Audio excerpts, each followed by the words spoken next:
We are on track for our rollout tomorrow morning. First motion is planned for 7 a.m. and many of our teams will be coming back in on third shift to make those final preparations and get ready to roll, like I said, at first motion.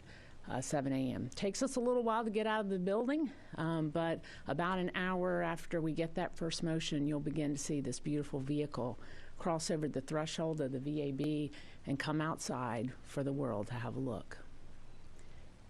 We'll retract the crew access arm. That'll take a little bit of time, about 45 minutes or so, and then we'll pick up and we'll head out on our 4-mile journey to Launch Complex 39B.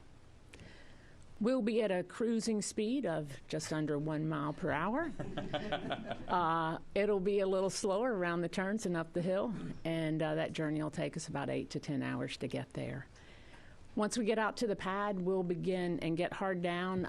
We'll begin our connects to the facility, connecting our commodities, getting through our validations, getting connected back up to the firing room. We'll get prepared to power up the elements. We have some crew access arm swings that are going to happen out at the pad. When we first get out there, we've got emergency egress system to configure. We'll get ready for our pad testing, which is called pad PSET. It's a lot of our RF checkouts that we do. And we'll do our booster servicing, and we will get ready for wet dress. We do have a walk down with the crew called CDDT Part 2. It's a walk down of the emergency egress system once it's configured.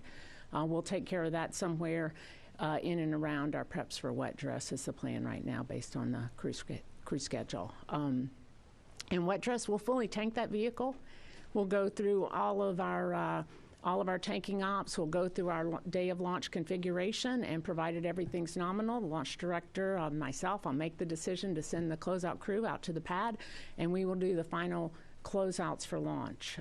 We'll go through our terminal count, and we have a planned cutoff at T-minus 29 seconds. We'll take some time after wet dress. We'll review the data, and then we'll set up for our launch attempt.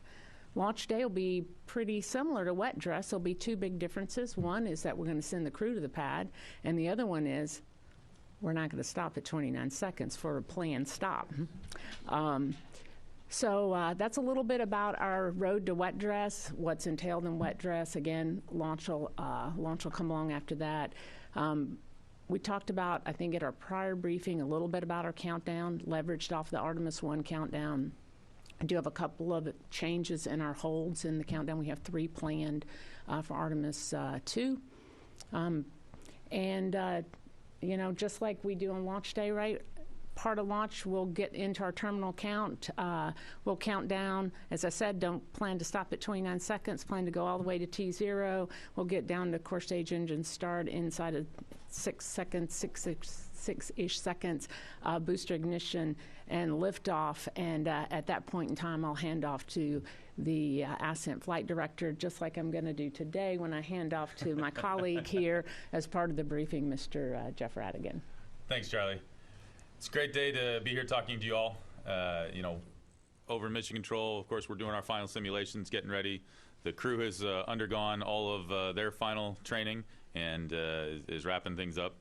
You can see in the video here that, as Charlie mentioned, we get liftoff, and then the core stage and boosters are going to take us to orbit. And it's going to be a monumental day. We're really looking forward to it.